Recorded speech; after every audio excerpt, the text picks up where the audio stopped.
My name is Jake. At 35, I've just entered the second year of my marriage. I'm an average office worker, living happily with my wife, Olivia, though we don't have any children. No, we don't have kids. There are two main reasons for that.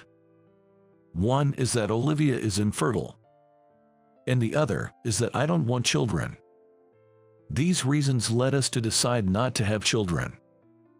My reluctance to have children isn't because I dislike them or anything like that. In fact, I love them. But I just can't see myself wanting my own children anymore. A significant reason for this is my previous marriage. I was divorced and ended up separated from my daughter, born to my ex-wife. My ex-wife, Sarah, and I divorced because of her affair. That was about 5 years ago. It was truly hellish. When I found out about the affair, Sarah was already pregnant. But since the affair was happening alongside our relationship, it was unclear whether the child was mine or her lover's. Of course, childbirth involves a lot of expenses. Fortunately, the child that was born, my daughter, was proven to be mine through a paternity testament. However, the world isn't so kind, and even if the woman commits adultery, she is more likely to get custody. Moreover, the other man had more financial resources than I did, and in the court's eyes, a mother and a wealthy man versus a financially average newbie dad was a clear case. I lost custody and was allowed to see my daughter regularly in exchange for child support. But as my daughter grew and began to form her own opinions, it became clear that she wasn't sure how to interact with me. Moreover, when my daughter, Emily, was about to turn 4, I even received a message from Sarah saying, "Please refrain from seeing her as it causes Emily stress." Emily's perception of her father was being rewritten to be the other man. It was also empty. Gradually, my visits with Emily became less frequent. That's why I just can't bring myself to want my own children. To think that my own daughter might forget me. How could such a person be a father? Olivia knows that I'm divorced and that I have a daughter. She married me knowing all this and has always been supportive, never showing any discomfort when I visit my daughter or seek advice on how to interact with her. So I think Olivia has somewhat sensed that I don't want children. That's why we didn't pursue aggressive fertility treatments and decided to build our family in our own way. Then one day, I was in the neighboring town for work and was on my way home directly. It was Saturday, so the streets were crowded. As I walked through the shopping district leading to the station, I saw my ex-wife, Sarah, walking intimately with a man from a distance.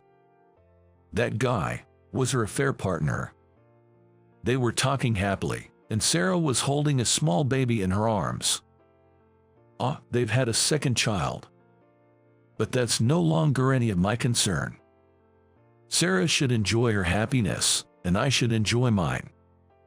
I suppose the reason I felt nothing upon seeing them so happy together is that Olivia means more to me than Sarah ever did. It must be her presence that has kept me sane. Yes, because I've managed to stay sane, I'm left with one question. Where is Emily? Emily should be around 5 years old now, a preschooler. It's Saturday, and preschool is closed, but I don't see Emily anywhere. Aren't they walking with her? Even though it's already dinner time. I felt a pang of unease, because I hadn't seen Emily recently. But it's not because Emily didn't want to see me directly. It's because Sarah told me not to see her. I had a bad feeling. It was more of an intuition, a hunch. But I couldn't stand it any longer and ended up approaching Sarah and her partner. Sarah. What, Jake? Don't scare me like that all of a sudden. Sarah glared at me and took a protective stance over the baby she was holding, while her affair partner stepped in between us as if to shield Sarah from me. Where's Emily? What? I said, Emily, your daughter, remember. When I mentioned Emily's name, Sarah was slow to react. Isn't it strange for a mother to be puzzled when her daughter's name is mentioned? And when I asked about Emily, Sarah started to get flustered. She's, at my parents' house. I see, your parents' house. We were just about to head back there. Don't interfere. Huh, your family home is about 2 or 3 metro stops from here, right? If she is at your parents' place, do you mind if I call? I've been wanting to hear her voice for a while. Don't you dare do anything unnecessary. That's right, you're a stranger now, so stay away from Emily.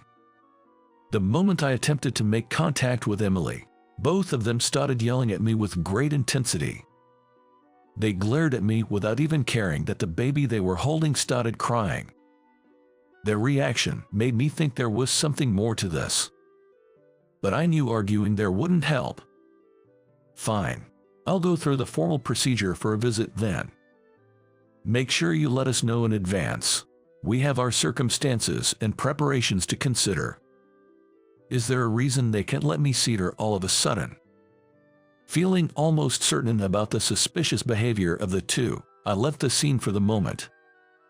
I really wanted to check her parents' house right away or head to her place, but glancing back, I saw her partner hurriedly making a phone call.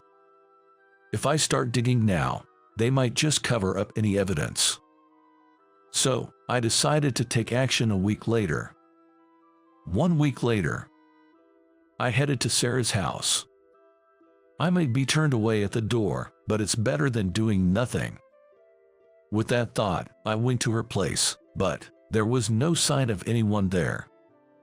Judging from the stuffed mailbox and newspapers, it seemed like the house had been empty for several days. Traveling with a small baby. Or maybe going back to her hometown. No one answers the doorbell, of course, so I'll just have to come back another day. That's when I noticed it. Huh. A glimpse through the window. I could see something through the gap in the curtains. A child hand. It definitely looked like someone had collapsed. I rushed to open the gate, entered the yard, and checked the window, only to find Emily collapsed inside the dark room. Emily, Emily. There was no response to my calls or my knocking on the window. Why is Emily collapsed all alone? Out of sheer desperation, I tried the window and it was open. I don't know if it was left open by mistake or if Emily had left it that way. But right now, that didn't matter. I quickly entered the house and picked up Emily. Emily, hang in there. Daddy. Fortunately, Emily soon woke up, but there were bruises on her neck and hands. The sight of Emily in pain nearly brought me to tears.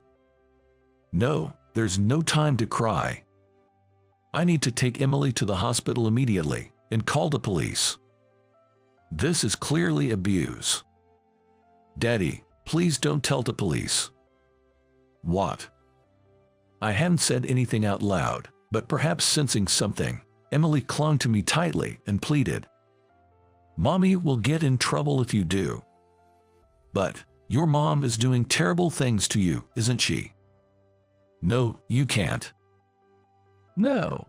Emily started crying as if she was having a tantrum. Whether she's trying to protect her mother or has been strongly instructed to do so. Either way, this can't continue. I decided to take Emily home with me, holding her in my arms. Leaving her alone at home would be too pitiful. There was so much going on that I didn't have time to contact Olivia, and she was surprised when I arrived home. Huh? What's going on? That makes sense. Olivia, unable to have her own children, and now my daughter, who's practically a stranger to her, is in our home. I felt terrible for putting Olivia in this situation. However, I just can't seem to let Emily go. I'm sorry, Olivia. Oh, what are you doing standing around here? Oh, you must be Emily, right? Nice to meet you, I'm Olivia. Before I could say anything, Olivia seemed to understand the situation, crouched down and cheerfully greeted Emily. Her bright voice and smile were so lively, it reminded me of a children's show host, and Emily, though surprised, called out in a faint voice, "Olivia." "That's right. Wow, thank you for calling my name." Olivia genuinely looked delighted as she said this and invited Emily and me into the room. Since we didn't have any children's clothes, Olivia went out to buy some while Emily was taking a bath, and she was thrilled with her new pajamas. But Emily seemed to have been treated terribly at home, and she looked like she was about to cry whenever we weren't smiling at her. Olivia noticed this quickly and kept smiling at Emily until she fell asleep. While Olivia was putting her to bed, I decided to contact Sarah. She didn't pick up at first, so I kept calling until she did. When she finally picked up, she snapped back, "What do you want? Calling me over and over. It's so annoying. It seems she's at her parents' house right now." "You left Emily at home, didn't you?" "What? What are you talking about? She's right here with me." "I have Emily with me right now. She was collapsed at your house." "What? You just entered without permission. What was she doing?" Sarah continued with her selfish excuses. In that moment, I knew I couldn't leave Emily in Sarah's care. It just wasn't an option. "Emily will stay with me. She's my daughter. I'll protect her." "That's creepy." "Fine, I don't need such a child. You can take her, but give me money." "What?" "Since you are so eager to take care of her, you should at least pay me as a token of gratitude, right?" What is this woman talking about?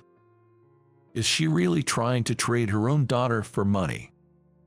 My head was throbbing with pain. Feeling nauseous, I hung up the phone. I had to, or I might have started yelling. Just then, Olivia came back after putting Emily to bed. So we decided to talk about what to do next.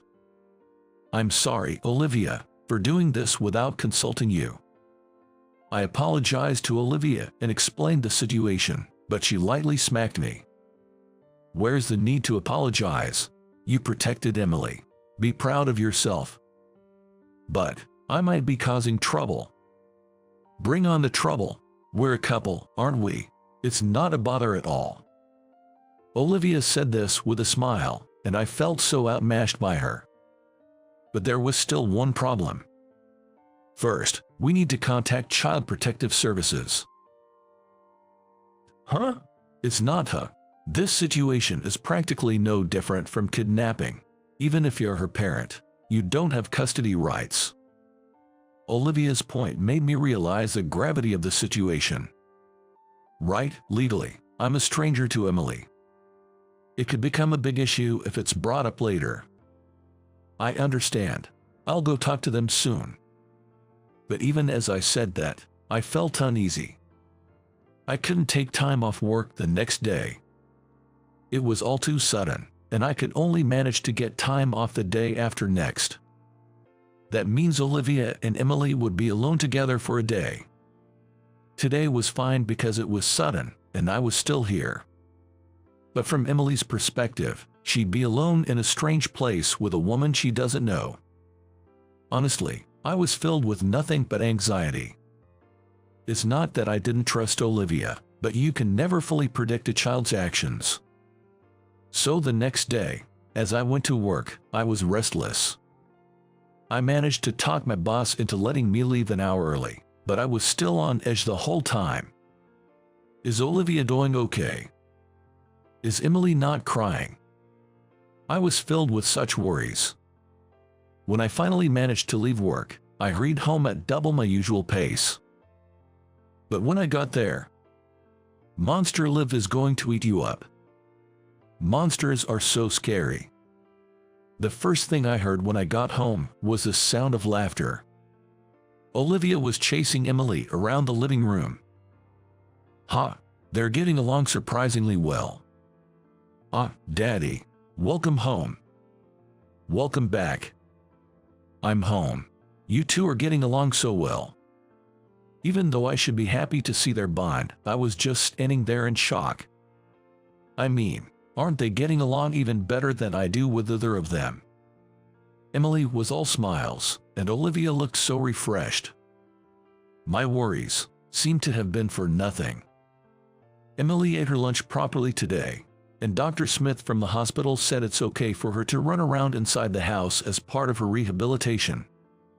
So, Emily, you are feeling better now, huh? Yeah, I love Olivia. I wanted her to say it's all thanks to Daddy, but I kept quiet, not wanting to be outdone by Olivia, and did my best to play with Emily. But kids have endless energy. While Olivia was making dinner, I was already worn out. Playing with the ball, role-playing, and acting as a horse was quite the physical labor. It's tough for an adult after a day of work. But seeing Emily's smile somehow made all the tiredness vanish. I thought, why not just play until she's tired? But Emily did fall asleep for a while, but then woke up in the night, all excited. It seems she's used to sleeping on the floor, and the bed was so fun for her. She couldn't help but bounce on it. It's like a trampoline for her, so of course, she's having a blast. But why? Only when I'm trying to sleep does she start jumping. Emily, I want to sleep now, okay? No way. Emily jumps up and down on the bed, creaking with each bounce. Occasionally, she loses her balance and ends up on top of me, making me let out an odd groan. Olivia and I usually share the same bed, but she thoughtfully decided to let Emily and I sleep first tonight. I hadn't anticipated her waking up in the middle of the night. This was the start of the second round of trying to get her to sleep. Olivia came to check on us, saying, she's happy to be with Daddy. Good luck with putting her to bed, with a smile, but no offer to help. Right. I have to be able to handle this much. I've been relying on Olivia for household chores and other things too much. I can't always be dependent. So, I did my best to ensure Emily didn't feel lonely, and so that the three of us could live together, laughing. It was fun, thanks to that. But the days filled with smiles and lively activities wouldn't last long. Because, as expected, when I went to consult with Child Protective Services, they decided to take Emily into temporary custody. It seems the staff also visited Sarah's house, but since I'm not the legal guardian, I couldn't know the details of what happened with Sarah and Emily. There are privacy issues, after all. But it seems there's quite a dispute, and she hasn't admitted to neglecting Emily. In the worst case, Emily might be sent back home. That's the last thing I wanted. But there's nothing I can do about it right now. To intervene, I need to regain custody. This will require a trial, and it's likely to be a long haul. But it's not a decision I can make alone. I wanted to respect Olivia's opinion. After all, Emily is my daughter, and Olivia is my wife. On what we thought might be our last day with Emily, I intended to explain to Olivia that I planned to regain Emily's custody. But before I could even start, Olivia looked me straight in the eyes and said, "You are planning to regain custody, aren't you? Let's do everything we can." What? So, I'll help too. I'll miss Emily too if she's gone. I want to be her mother. That's what Olivia told me. Can you believe it? Even though she's adorable, she's technically a stranger with no blood relation. Taking her in isn't a simple matter. But Olivia was determined. The day you brought Emily here, that's when I thought, oh, if only I could become this child's mother. I thought I could never be a mother since I can't have children of my own. I have given up on being a mother, but I guess I got greedy. Olivia said, looking towards the bedroom where Emily was sleeping. Her eyes were filled with kindness and brimming with maternal affection. Are you sure? Yeah, it might be presumptuous, but I want to continue watching Emily grow up. Olivia's resolve was firm. I felt relieved knowing that. I too wanted to be with Emily. But many obstacles remained for us to live with Emily. However, the first thing we had to do was to say our temporary goodbyes. Emily, we will definitely come to get you. Just wait a little bit, okay? It's a promise. I'll be brave and wait. The next day, we had to leave Emily at the facility. Without custody, we couldn't continue raising Emily, and we weren't prepared to welcome a child into our home yet. Emily looked like she was about to cry as she walked deeper into the facility, and our hearts were heavy. We resolved not to let her feel lonely anymore. We made this decision and took action. We hired a lawyer, Tyler, and filed a lawsuit to regain custody. Sarah's neglect and the fact that she left Emily alone to stay overnight with a newborn were known when Emily was rescued. We also had photos of bruises and burns as evidence, which was indisputable. However, Sarah hired a capable lawyer and dragged the lawsuit out considerably. She would be held accountable if her neglect and abuse were proven, so she fought hard. With solid evidence, we eventually regained custody, but it took a tumultuous year.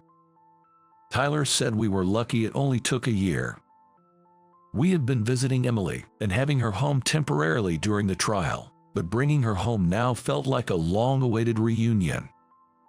After getting briefed by the facility staff, we held hands and headed home. We're home. Emily was in high spirits all the way and happily exclaimed upon arriving home, with Olivia watching her gleefully. Perhaps she noticed our gazes. Emily turned to us and said, "Daddy, Mommy, I'm hungry," with a smile, tilting her head. We were astonished. Did she just say, "Mommy"? I looked at Olivia, whose eyes were wide, tears spilling out. After all, Olivia had told Emily, "I'll be like your mother, but you can keep calling me Olivia as you always have." Olivia didn't want to negate that Sarah was Emily's mother. That was Olivia's thought, and even when leaving the facility, Emily had been calling her Olivia. "Daddy, Mommy, what's wrong?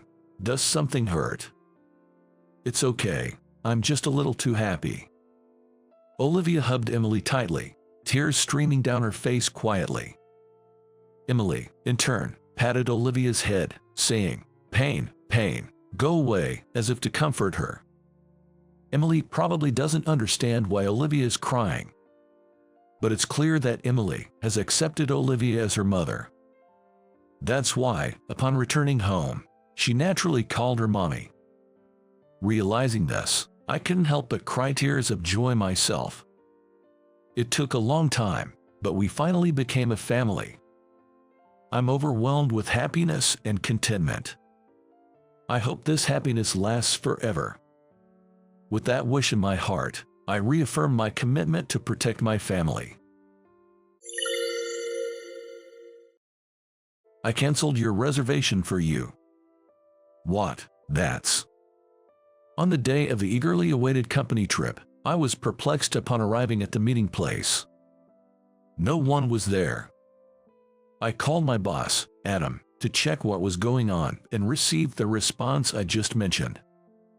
"Well then, I wouldn't enjoy the trip just looking at your smug face. Don't take it personally." Adam said this unilaterally and hung up the phone. My name is Michael. I'm a 25-year-old office worker. I was raised in a single-parent household. My father died in a traffic accident when I was still young. Since then, my mother has been working desperately at multiple part-time jobs to raise me on her own. She worked at a convenience store from late at night to early morning, and at a restaurant from the afternoon to the evening. In between preparing meals for me, I'm truly grateful for her. That's why I wanted to become independent as soon as possible and give back to my mother. So I joined Carter Trading Company immediately after graduating from high school without pursuing further education. Carter Trading Company, where I got a job, is a trading company, a subsidiary of a major electrical manufacturer. They handle a wide variety of electronic components and are busy every day with many customers. At first, I was fumbling around and often turned pale thinking, I won't make the deadline. But now I've grown to the point where I can properly set preventative measures from plan A to C, and I no longer have the dishonor of missing deadlines. Furthermore, this term, I succeeded in developing a significant new business and am likely to receive the highest rating in personnel evaluations. My work is going well. All of this is thanks to the wonderful colleagues and bosses around me. Most employees at Carter Trading were university graduates, so when I joined a company straight from high school, I was initially intimidated and felt out of place working alongside my older peers.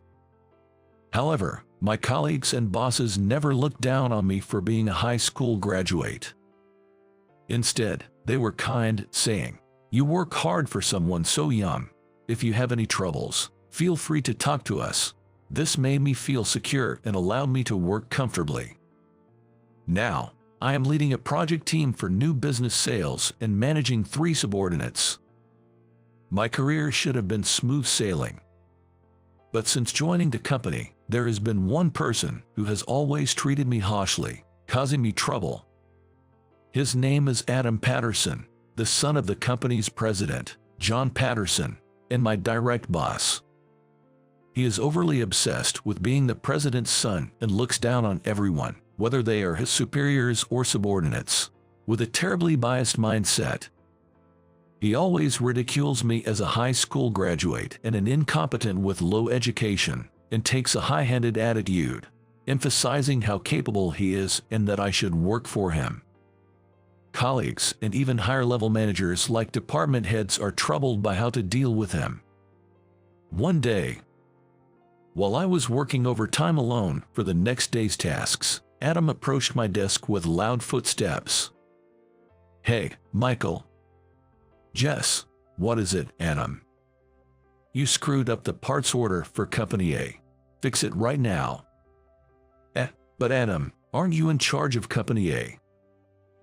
What are you saying? Are you talking back to me? As my subordinate, you should also take care of my work." "That's unreasonable. Stop complaining and go apologize to the client first thing tomorrow morning. Tell the delivery destination about the delay as well. But tomorrow, I have a commitment with a client. Don't mess with me. Just go there tomorrow, no matter what." Adam was red-faced with anger, but it was completely unreasonable. The company was his responsibility, and there was no way I could know the progress of their orders and dispatches. Perhaps sensing my defiant attitude, Adam continued, "Seriously, why does someone as incompetent as a high school graduate like you even work at our company? Keep up that cheeky attitude, and I'll have you fired." Such tyranny. Then, as collective responsibility, your subordinates will be fired too. I am the son of President Patterson. Since I'm telling you to do it, just do as you're told without backtalk. I understand. It's always a headache dealing with him flaunting his son of President Patterson authority unilaterally. Adam seems to genuinely despise me, a high school graduate who has high customer satisfaction from clients and has made significant achievements in developing new businesses. Adam looked down on me with disdain as if mocking me. "You should have just obediently said so from the start, and then left." I decided to adjust my work schedule and contact the clients. Then, I pulled out a company's documents from the drive to check the content and review the emails with the client. What was uncovered there was not Adam's ordering mistake, but rather an ordering oversight. It was necessary to reschedule the delivery date and reorganize various schedules accordingly. I sighed deeply, put my hand on my forehead, and started thinking hard about how to handle the situation when I thought I heard a noise from behind. When I turned around, the door of the sales department was ajar. I assumed someone from another department had passed through the corridor and didn't pay much attention, bracing myself for a long night of overtime in the dimly lit office, alone in front of my PC. Several weeks after that incident, there was a plan for all Carter Trading employees to go on a trip. Apparently, Mr. Patterson had planned and budgeted for this trip as a form of employee recreation. Mr. Patterson, who had built this trading company from the ground up, was a capable leader and a person of virtue, almost unimaginably different from his son, Adam, and was highly trusted by the employees. The travel destination chosen by Mr. Patterson for everyone to enjoy was Colorado. It was a historic resort, well located near the center of Colorado, where everyone was free to go sightseeing during the day as they pleased. Although I wasn't very keen on the idea of a company trip, I decided to join when I realized my best friend from high school lived in Colorado. His name was Jason. I immediately called Jason to tell him about the trip to Colorado. When I asked if we could meet during my free time, Jason was very pleased, and we made a promise to meet. Such an opportunity was precious, as I wouldn't usually have the chance to visit otherwise. I hadn't seen him since I celebrated his graduation from high school, entering college, and living on his own. Jason was what you'd call an honor student, a quiet student who always sat at his desk studying during breaks. One day, I witnessed a scene where a group of rowdy boys were teasing Jason, who was quietly studying, and harassing him. "Hey, nerd boy, if you keep studying like that, your butt's gonna fuse with the chair. That's ridiculous. Just leave me alone. You're so boring. You don't play around because you're always studying, so you must have a lot of money, right? Give it to us, we'll use it for you. Stop it." Jason was surrounded by 3 male students, his face tense. Without thinking, I twisted the arm of one of the students who was about to grab Jason and stepped in to help. "Hey, cut it out with the stupid stuff." Oh, Michael. No, it was just a joke. Don't get so mad. Even as a joke, it's in poor taste. Don't ever do it again. All right, I get it.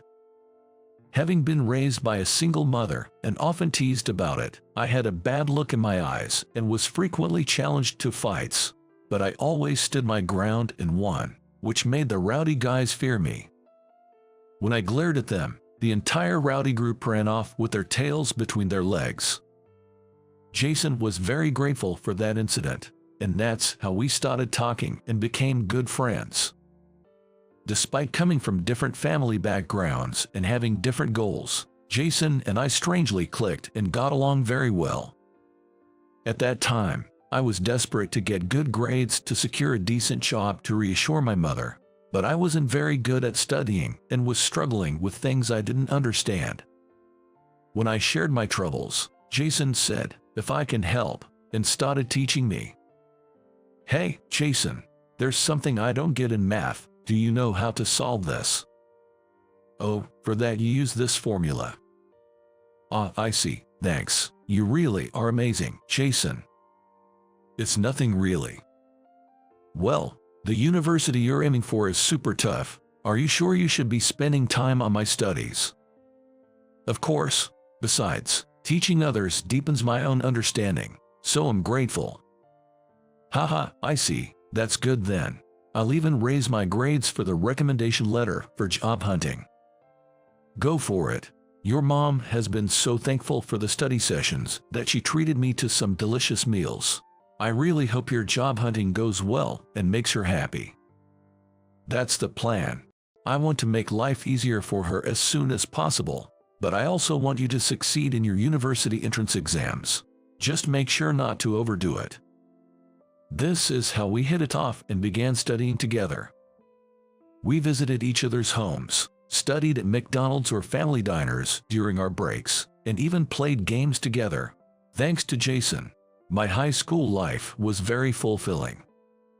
Remembering those days, I looked forward to reuniting with Jason and continued to work hard. On the day of the trip, I packed my suitcase and prepared gifts for Jason, then headed to the station. I arrived a bit earlier than the meeting time, but not a single one of the more than 30 employees was there, leaving me dumbfounded. I rechecked the email from Adam, but the time was correct. With a sinking feeling, I decided to wait for the others to arrive. but no matter how long I waited, nobody showed up. Reluctantly, I decided to call Adam. Adam, where are you now?" "Oh, Michael, what's up?" "What do you mean? I came to the location specified in the email, but nobody is here, so I called." "Too bad, we've already left." "What? You're marked as a no-show because you were late. I've even canceled your part of the hotel reservation, so don't bother coming." "That's just..." "Well then, I wouldn't enjoy the trip just looking at your smug face. Don't take it personally." Adam unilaterally said this and hung up the phone. I had been given a false travel schedule by Adam. I was furious about being treated as a no-show for such a selfish reason, but what concerned me more was what to do about my promise to Jason. Looking forward to our reunion and thinking I could move more freely than in a group setting, I decided to travel to the destination at my own expense. When I arrived at the station, Jason was waiting for me at the gate. "Jason, it's been so long. You made it, but why are you alone on a company trip?" Well, let's hear it later. There's a great restaurant nearby. They serve alcohol, so let's fill our stomachs first." "Yeah, sounds good. I'm starving." After celebrating our reunion, Jason and I decided to have lunch and went to a restaurant he recommended. The relaxed seating was divided by partitions, creating a space where we could talk comfortably. We ordered beers as soon as we sat down. Holding the frothy mugs that were soon brought to us, we toasted to our reunion. "Cheers, the beer's great." "Cheers." As we marveled at the taste of the beer, Jason asked with a concerned look, "What about the other employees?" "Well, I was sabotaged by my boss and treated like a no-show." "What?" "Yeah, he gave me the wrong meeting time. When I called, he said my part was canceled. It's ridiculous, right?" "That's insane. Shouldn't you report this to someone higher up?" "The thing is, he's the son of the president, and no one dares to say anything. If you oppose him, he threatens to fire you." "What a situation." "Also, I don't have a place to stay tonight. My accommodation was apparently canceled. Do you know any business hotels nearby?" "Forget hotels, just stay at my place." "Really? Thanks." Explaining the situation to Jason made him even more upset than me, and I felt somewhat relieved. After catching up for a while, we decided to head to his apartment. He graduated from a prestigious medical school in Colorado and has been working at a university hospital since last year. When I visited once before, it was a studio apartment for students, but now it seems he has moved to a spacious 2-bedroom apartment. I was surprised by the spaciousness of the entrance when we arrived at Jason's apartment. That was just the beginning. After being led to the room, I was utterly amazed by the cleanliness resembling a model room, the comfort of the couch, and the large display of the TV. "Your place is incredible. I bought a lot of alcohol, but it's so nice here I'm hesitant to open any for fear of making a mess." "What are you talking about? It's in the suburbs, so the rent isn't that high. Plus, the hospital gives me a subsidy." "I see. This couch is so plush, I could fall asleep in seconds if I lay down on it. Feel free to make yourself at home." While we were having such casual conversations and relaxing in our room where the intercom rang.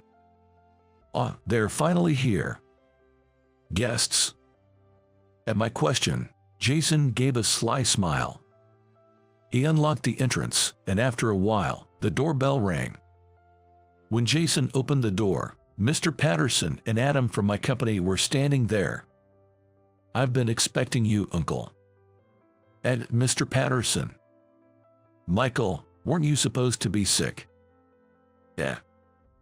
I was completely bewildered and couldn't help but raise my voice. Adam, who was standing next to Mr. Patterson, turned pale as soon as he saw me. "Uncle, it's been a while. Please, come in." "Jason, it's been a long time. I hear you're doing well." Jason warmly welcomed them into the living room. As the four of us sat on the living room sofa, I couldn't help but ask Jason about his relationship with Mr. Patterson. Jason, you know him? Jer, he is my uncle. Uncle, then Adam is. Yeah, we're cousins. What? I was also surprised to find out that Jason and Michael were friends. The reason I chose Colorado as a destination was to see Jason after a long time. Is that so? I was astounded to learn that they were Jason's relatives. Jason chuckled at my reaction, then gave Adam a stern look. By the way, Adam, what's this about treating Michael as a no-show? I heard you gave him a false schedule and excluded him from the trip. Well, it must be some misunderstanding. Don't even try to deny it. I've heard everything from Michael. You said, I wouldn't enjoy the Colorado trip just looking at your smug face. I was speechless at how low that was. That was just a joke. I never thought he'd actually not come. Jason seemed unforgiving about what he heard from me and interrogated Adam with a severe look. Listening to Jason, Mr. Patterson suddenly looked furious and glared at Adam. You did that? No, Dad. What's your excuse then? It's Michael's fault. He's always so defiant towards me. You fool. I've heard all about your misconduct. Especially your treatment towards Michael was too much. I didn't mean to. I had hoped you would grow up and change your attitude, but instead, you're jealous of a competent employee and harassing him. This is inexcusable. You need to straighten up your attitude. You're fired. Adam, who was sternly reprimanded and fired on the spot, broke down in tears and begged for forgiveness from Mr. Patterson, but he was unmoved and eventually drove Adam out of the apartment. Afterwards, the three of us remaining Jason, Mr. Patterson, and I decided to share a drink together. Michael, I'm truly sorry for the trouble caused by my foolish son. No, it's okay. It's quite surprising to know that the two of you were acquainted. Uncle, Michael and I have been close since high school. He helped me out when I was just a studious kid getting picked on by delinquents. Is that so?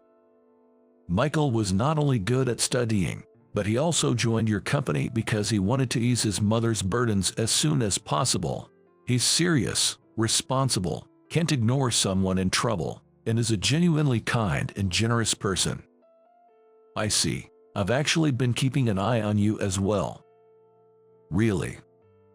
He smiled kindly at me.